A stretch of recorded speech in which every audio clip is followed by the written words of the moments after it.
Hello students, मेरा नाम है यशवंत। इससे पहले वाले वीडियो में हमने class ninth social science subject के बारे में स्टार्टिंग किया था, लेसन ज्योग्राफी का, chapter first India size and location. उसी को हम आगे बढ़ाएंगे। इससे पहले एक छोटा सा रिवाइज कर लेते हैं कि इससे पहले वाले वीडियो में हमने क्या पढ़ा था क्लास नाइन्थ के इस चैप्टर के बारे में। सबसे पहले देखिए, हमने इंट्रोडक्शन पढ़ा था और इंट्रोडक्शन में हमने पढ़ा था कि इंडियन सिविलाइजेशन जो है विश्व की पुरानी सभ्यताओं में से एक है। इसके अलावा पिछले 5 दशकों में हमने हर एक फील्ड में बहुत अच्छी प्रोग्रेस की है। नेक्स्ट हमने पढ़ा था ग्लोबल सिचुएशन के बारे में कि इंडिया की ग्लोबल सिचुएशन क्या है। तो हमने पढ़ा था कि इंडिया जो है नॉर्थन हेमिस्फेयर में है। नॉर्थन हेमिस्फेयर का मतलब क्या होता है कि जो 0 डिग्री इक्वेटर लाइन है वो ग्लोब को 2 इक्वल पार्ट्स में डिवाइड करती है। आधा ऊपर चला जाता है नॉर्थन हेमिस्फेयर, आधा ग्लोब नीचे चला जाता है साउथर्न हेमिस्फेयर। और हम कौन से पार्ट में हैं? तो हम नॉर्थन हेमिस्फेयर वाले पार्ट में हैं। इसके बाद में हमने लॉन्गिट्यूड और लेटिट्यूड्स एक्सटेंट के बारे में पढ़ा था। लेटिट्यूड लाइंस जो होती है ग्लोब पर हॉरिजॉन्टल होती है, आड़ी होती है, लेटी हुई होती है। और लॉन्गिट्यूड लाइन जो होती है वो ग्लोब पर खड़ी हुई होती है, वर्टिकल पोजीशन में होती है। लेटिट्यूड्स जो है, इंडिया का लेटिट्यूड एक्सटेंड कितना है? 8 degree 4 minute north to 37 degree 6 minute north. Longitude extend कितना है? 68 degree 7 minute east to 97 degree 25 minute east. इसके बाद में हमने एक और लाइन पढ़ी थी, ट्रॉपिक ऑफ कैंसर, जो कि क्या करती है, हमारे इंडिया के बीच में से होकर जाती है। देखिए 0 डिग्री इक्वेटर लाइन जो है ना, वो पूरे ग्लोब को, यानी पूरे ग्लोब को 2 भागों में बांटती है। और जो 23.5 डिग्री की ट्रॉपिक ऑफ कैंसर जो लाइन है लेटिट्यूड, ये इंडिया को ऑलमोस्ट 2 भागों में बांट देती है। ठीक है, एग्जैक्ट बराबर भागों में नहीं बांटती है, ऑलमोस्ट लगभग 2 इक्वल पार्ट्स में डिवाइड कर देती है। इसके बाद में हमने अंडमान निकोबार आइलैंड और लक्षद्वीप आइलैंड के बारे में पढ़ा था कि भाई Andaman Nicobar island bay of Bengal में है, जो कि साउथ ईस्ट पार्ट में है, साउथ ईस्ट मेनलैंड की तरफ है। और लक्षद्वीप आइलैंड जो अरेबियन सी में और वो साउथ वेस्ट की तरफ है। इसके बाद में हमने हमारे देश के बारे में पढ़ा था कि हमारा जो इंडिया वो कितना बड़ा है। उसमें हमने पढ़ा कि हमारे देश का जो एरिया है वो एरिया 3.28 मिलियन स्क्वायर किलोमीटर है, जो कि पूरे विश्व के ज्योग्राफिकल एरिया का 2.4% है। और हमारी कंट्री एरिया के अकॉर्डिंग 7th नंबर पर आती है। हमारी लैंड बाउंड्री जो है वो 15,200 किलोमीटर है। और कोस्ट लाइन जो है, हमारा कोस्ट लाइन जो है, समुद्री सीमा जो है हमारी, वो 7,516.6 किलोमीटर है, जिसमें आइलैंड्स की बाउंड्रीज भी इंक्लूड की गई है। आज जो हम टॉपिक लेने वाले हैं उस टॉपिक के बारे में मैं आपको बता देता हूं। हम एक्सटेंट ले रहे हैं, इंडिया का एक्सटेंट कितना है, एक्सटेंट के बारे में हम बात कर रहे हैं। तो देखिए एक्सटेंट, फर्स्ट पॉइंट जो हमारा एक्सटेंट में आ रहा है वो आ रहा है north west, north and north east.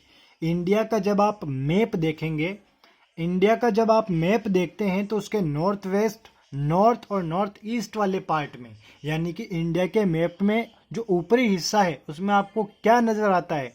तो इंडिया का जो नॉर्थ वेस्ट, नॉर्थ और नॉर्थ ईस्ट वाला जो पार्ट है, जो कि ऊपर की साइड है, वो क्या है? पूरा पहाड़ों से घिरा हुआ है। ठीक है, bounded by the young fold mountain of Himalaya range. जो हिमालय पर्वतमाला है वो हमारे किस पार्ट में है? North west, north and north east वाले पार्ट में। इंडिया का मैप आपने देखा होगा इस तरह से, और उसके ऊपर वाले हिस्से में क्या चलते हैं? माउंटेन्स ही तो हैं। लद्दाख, जम्मू एंड कश्मीर, इस साइड में नेपाल वगैरह के साइड में, सब में क्या है? हिमालय रेंज। इसके बाद में हम बात करते हैं साउथ साइड में, यानी जब हम थोड़ा नीचे आते हैं, उस ऊपर वाले पार्ट से जब हम नीचे आते हैं अबाउट 22 डिग्री नॉर्थ लेटिट्यूड, यानी जब हम नीचे की तरफ जब आते हैं साउथ साइड में, तब क्या नज़र आता है आपको? Main land being to taper. Main land, जो हमारी मेन लैंड है, वो क्या होने लगती है? टेपर होने लगती है। टेपर होने का मतलब सिकुड़ने लगती है, ट्राइंगल्स एरिया में आ जाता है। जैसे कि आपने देखा होगा, जब आप इंडिया का जब मैप है, जब आप नीचे की तरफ आते हैं तो वो ऐसे वी शेप में आता रहता है, यूँ ऐसा ही है ना नीचे से इंडिया। तो क्या होता है कि जब आप 22 डिग्री लेटिट्यूड्स पर जब आते हैं और उससे जब आप साउथ साइड में नीचे की तरफ आते हैं तो ये जो मेन लैंड है ना बेटा, वो सिकुड़ने लगती है, टेपर होने लगती है, इस तरह से वी शेप बना लेती है अपना, ठीक है, सिकुड़ने लगती है। जो मेन लैंड जो ज़मीन है वो क्या होने लगती है, इस तरह से टेपर होने लगती है, सिकुड़ने लगती है। कहाँ से? अबाउट 22 डिग्री नॉर्थ लेटीट्यूड के नीचे से, उसके साउथ साइड से। Main land being to taper and extend toward the Indian Ocean. Taper तो होती ही रहती है, इसके अलावा किसकी ओर बढ़ रही है? इंडियन ओशियन की तरफ। ये टेपर होते होते किसकी तरफ बढ़ती जाती है? इंडियन ओशियन की तरफ। नीचे की तरफ इंडियन ओशियन है तो उस ओर बढ़ती जाती है। और ये जो डिवाइड है ना बेटा, ये जो टेपर वाला डिवाइड होता है, ये इस तरह से जो ये वी शेप बनता है नीचे, ये जो वी शेप है, ये वी शेप क्या करता है? This divide to ocean into Arabian Sea and Bay of Bengal. ये जो वी शेप होता है, ये जो टेपर होती है लैंड, ये क्या करती है? दो अलग अलग ओशियंस को डिवाइड कर देती है। वेस्ट साइड में क्या आ जाता है? अरेबियन सी, और ईस्ट साइड में क्या आ जाता है? बे ऑफ बंगाल। यानी कि जब ये इस तरह से टेपर हो जाती है तो इसके ईस्ट साइड में तो क्या आ जाता है? बे ऑफ बंगाल, और इसके वेस्ट साइड में क्या आ जाता है? Arabian Sea. Got it? चलिए नेक्स्ट हम बात करते हैं how to calculate Indian Standard time.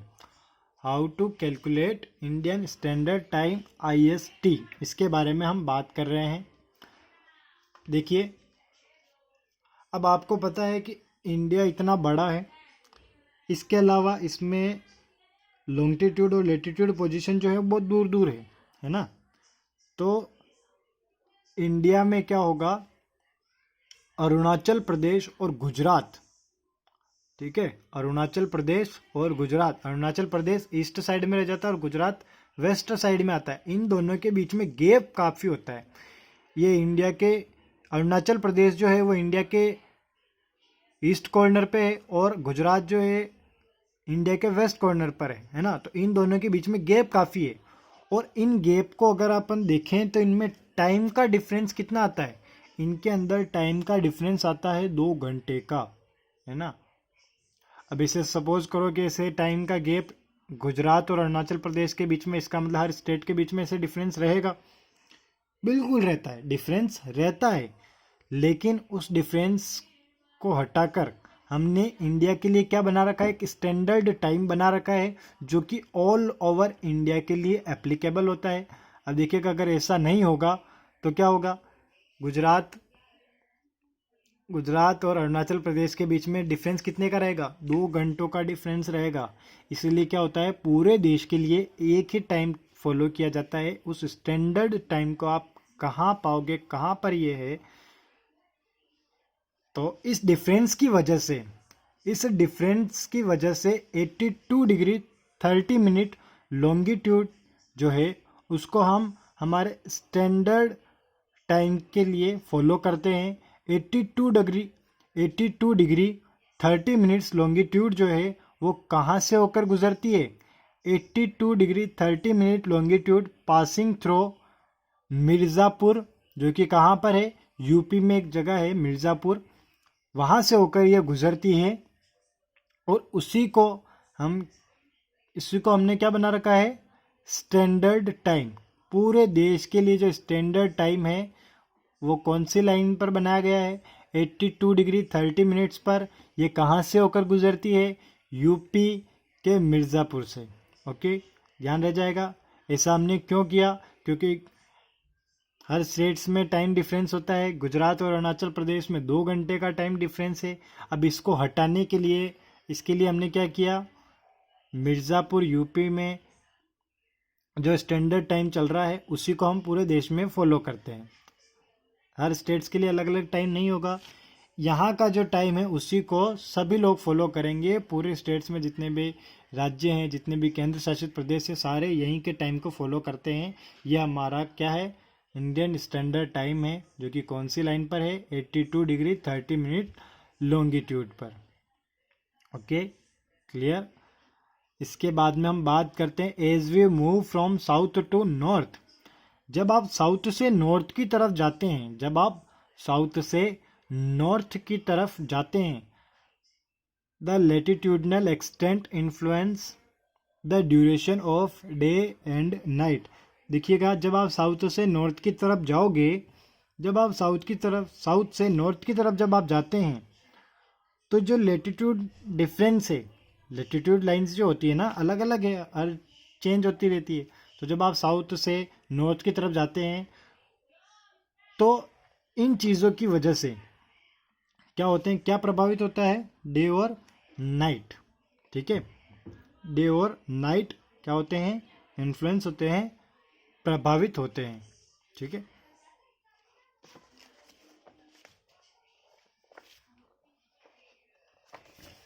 एक बार वापस इसको रिवाइज कर लेते हैं, एक्सटेंट वाले पॉइंट को।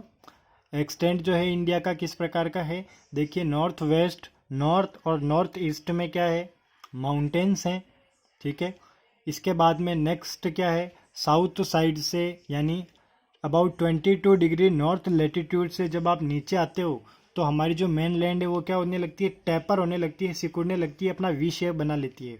और यही वी शेप क्या करता है, दो ओशंस को डिवाइड कर देता है, दो ओशंस के बीच में डिवाइडिंग लाइन बना देता है। किस किस के बीच में, अरेबियन सी के बीच में और बे ऑफ बंगाल के बीच में। इसके बाद में हमने क्या पढ़ा है, इंडियन स्टैंडर्ड टाइम। इसमें हमने क्या देखा कि जो अरुणाचल प्रदेश और जो गुजरात है, इनके बीच में 2 घंटों का गैप है, 2 आवर्स का गैप है। अब इस गैप को ख़त्म करने के लिए हमने क्या किया है, एक स्टैंडर्ड टाइम बनाया है, एक स्टैंडर्ड टाइम डिसाइड किया है। और वो कौन सी लाइन पर है, 82 डिग्री 30 मिनट लॉन्गिट्यूड पर, जो कि कहाँ से होकर गुजरती है, यूपी के मिर्ज़ापुर शहर से होकर गुजरती है। और वहाँ के टाइम को पूरी इंटायर कंट्री यानी पूरे देश के लिए फॉलो किया जाता है। इसके बाद में जब हम साउथ से नॉर्थ की तरफ जाते हैं, जब हम साउथ से नॉर्थ की तरफ जाते हैं, तो लेटिट्यूडनल एक्सटेंट की वजह से, जब हम साउथ से नॉर्थ की तरफ जाते हैं, तो लेटिट्यूडनल एक्सटेंट की वजह से डे और नाइट क्या होते हैं, इन्फ्लुएंट होते हैं। ओके, चलिए आज के लिए इतना ही। नेक्स्ट टॉपिक हम अगले वीडियो में कवर करेंगे, तब तक इसको अच्छे से रिवाइज करो।